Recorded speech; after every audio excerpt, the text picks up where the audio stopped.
I was wondering when I started to be so critical about myself. It's not good enough, I should be perfect, who am I to speak about this and that? If I achieve my dreams, if I pursue what I like, or if I don't, no one really cares. So it's really just up to me.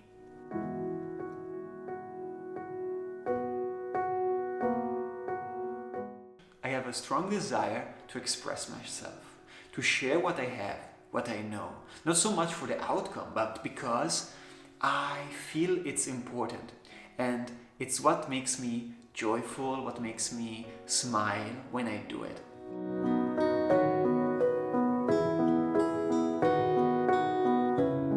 But there is also another force, an opposite one, that is stopping me, slowing me down a lot. And this force can be explained in a beautiful story of the Native American. So there is an old sage, an old man, with his grandson, and they are speaking about life. The old man is telling about this terrible fight that is occurring inside of him between two wolves. One is evil. He is anger, bad, he has grief, attachment, resentment, and so on. And then there is another wolf, a good one. He is peaceful, joyful, love and kind. He has humility. This battle is occurring, says the old man, in you too, to the grandson, and in every person you see around you.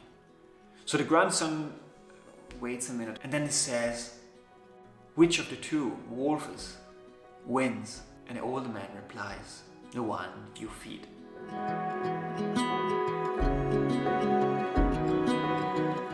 So this is exactly what has happened to me many times in my life.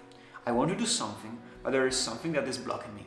A resistance, obstructing me from doing what I like.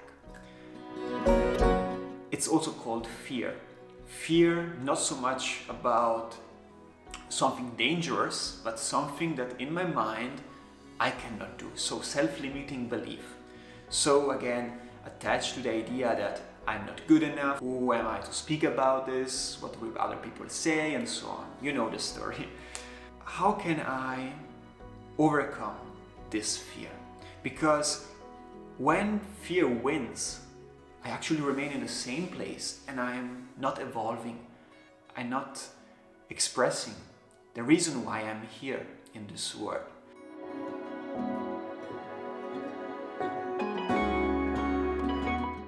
So when instead I face fears, I learn from them. And fears are really a guide, as an ally. Because fear says to me, don't do that.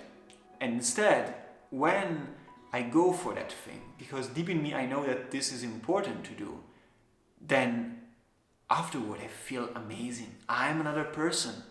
Because I now face my fear, I'm stronger and I can go on into my journey. So the question here is, what wolf are you feeding in your life?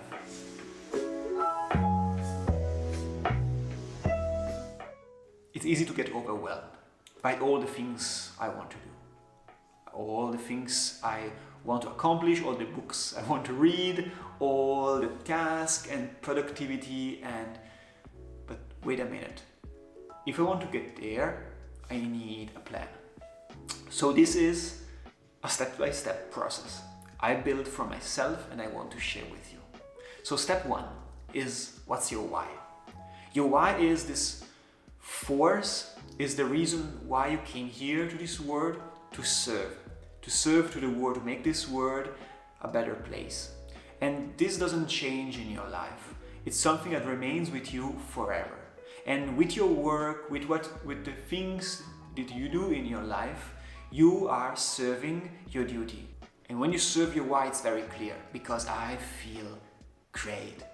I feel in line with life, really aligned with my true self. It's easy to cover your true self with a lot of doubt, insecurities, other people's opinion, and we cannot see very clear our why.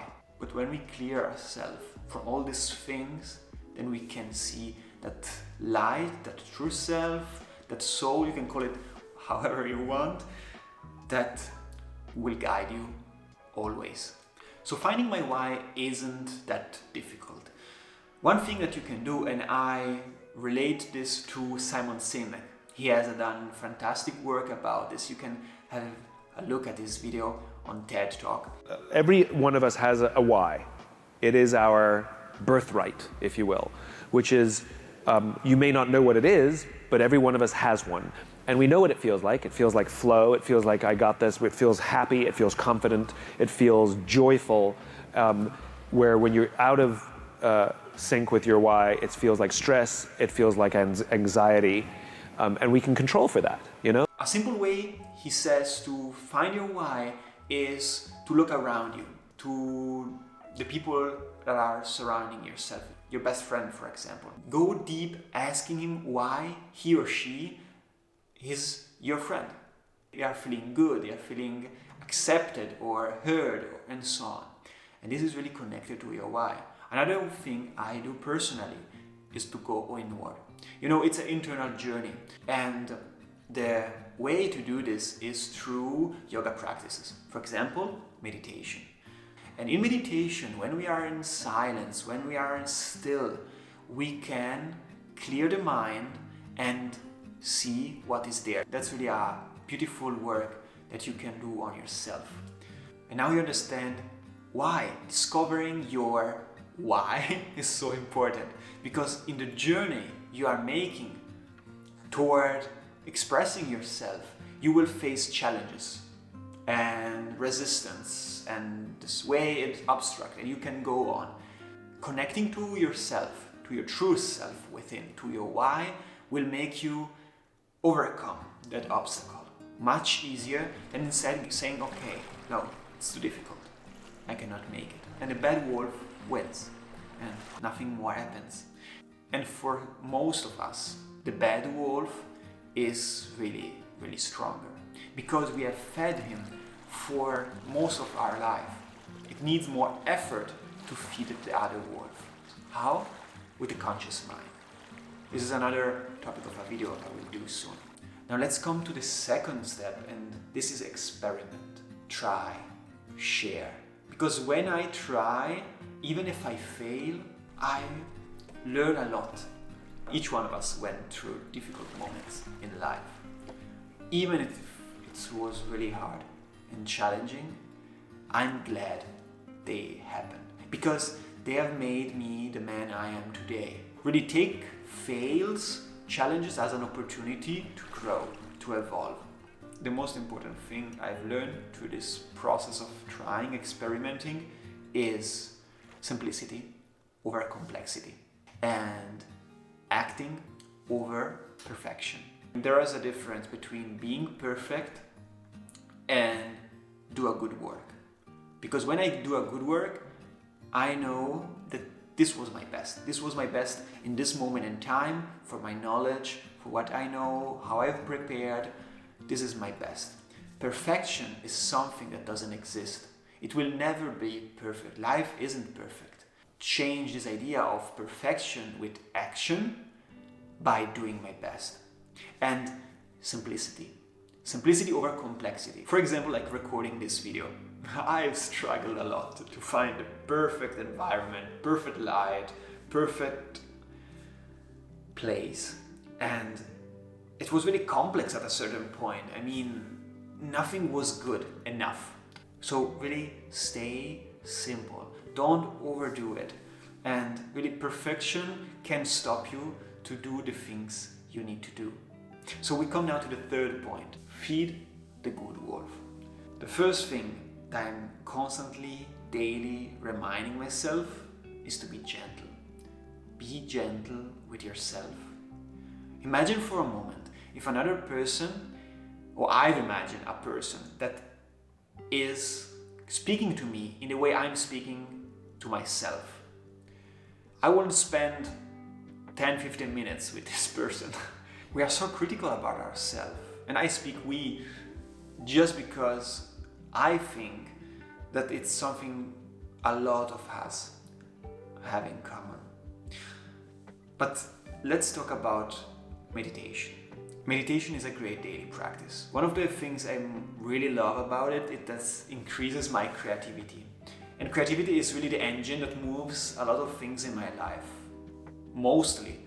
And apart from that, has a list of benefits, but I will not go through them all.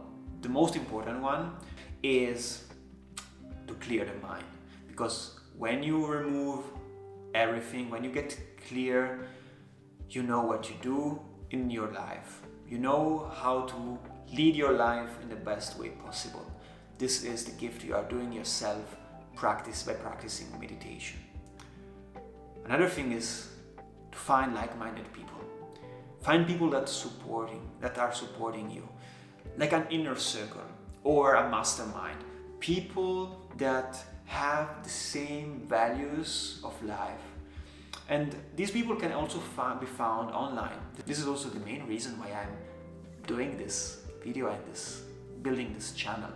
Another thing is to stay in nature. Nature is a great teacher. Just the fact of being alone, no cell phone, no distractions, is purifying. And nature has this beautiful principle: minimum effort, maximum result. We are sometimes confused about doing less, it's not good. But nature can really teach us this principle to live a better life. And lastly, become your own coach. Become a great listener and observer. This has transformed my life. This will unfold your true power within. Because in the end, we are really powerful because we can choose. We have this capacity to respond to life. If I see my life right now in this moment, it's a reflection, is a result of all my past actions and responses to life. So now I'm aware and I can choose how to live my life in a better way. Yeah, then find your own. Try. Laugh, love, dance. I would really like to know in a comment, how are you dealing with these two wolves? How are you feeding the good one, and how are you managing the bad one? Looking forward to hear from you. Thank you very much. It was a nice conversation and I really enjoyed it. See you soon.